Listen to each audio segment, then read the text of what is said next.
77. Compte rendu philosophique. Art, communication, esprit. 13 300. 77. Compte rendu. Qu'est-ce un être humain fort? Est-ce un être humain apparemment fort?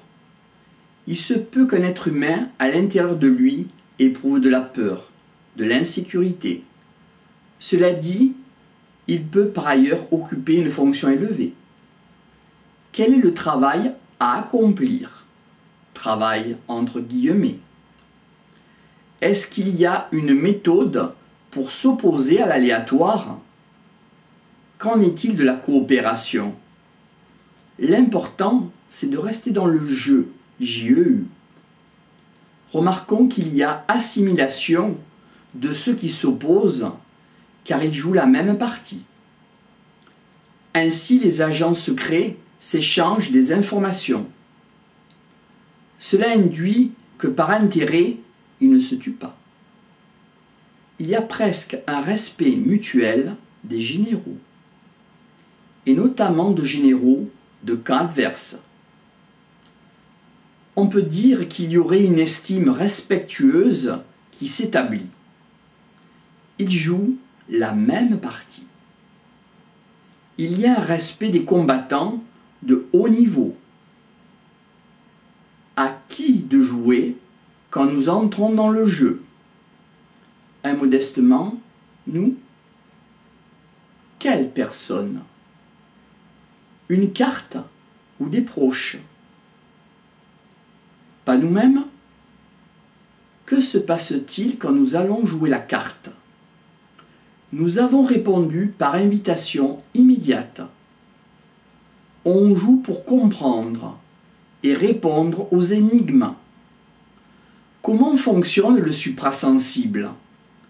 Cela demande de comprendre assez vite, et notamment de la capacité de discernement pour apprécier si un partenaire joue contre soi. Cela induit de comprendre et de prendre une autre donne. Notons qu'on joue la même partie. Qu'est-ce que cela implique si cela nous mène à une impasse?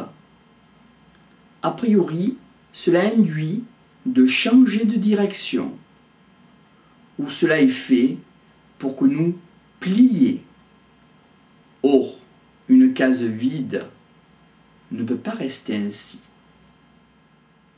Qu'en est-il de celui qui vient dans le jeu, J-E-U? Il a le profil d'une partie qui se joue, qui se ressemble, s'assemble. Comment voir dans quel sens le joueur va jouer? Cela demande à ne pas se précipiter, de voir les tenants et les aboutissants. Cela requiert de la patience, de la tempérance. Existe-t-il une vocation dans une illusion? Et aussi en se permettant de jouer. Cela s'oppose de ce que l'on était jusqu'alors. Par exemple, il peut y avoir des inversions de cap. Fidel Castro, de communiste, est passé à dictateur. Mussolini, d'anarchiste, à un fasciste d'extrême droite. Certains de droite sont passés à gauche. Il y a eu inversion. Quand l'individu s'expose, il se révèle. On peut faire un parallèle d'une corrélation entre son moi et sa personne. À quoi sert le moi? De développer les capacités alliées de la création. On peut faire un parallèle avec toutes les faces d'un singe, toutes les facéties et les ruses du singe. S'il y a allié, cela implique qu'il y a ruse donc. Compréhension. On va pouvoir se servir de cette investigation. Ruse, transparence, calcul, don. Qu'appelle-t-on moi? C'est un immense chantier où le poisson pilote est dans ce monde. Ici, on peut envisager qu'il y ait une permanence pour l'être. Rentrer dans le jeu JEU est davantage passionnant que de jouer.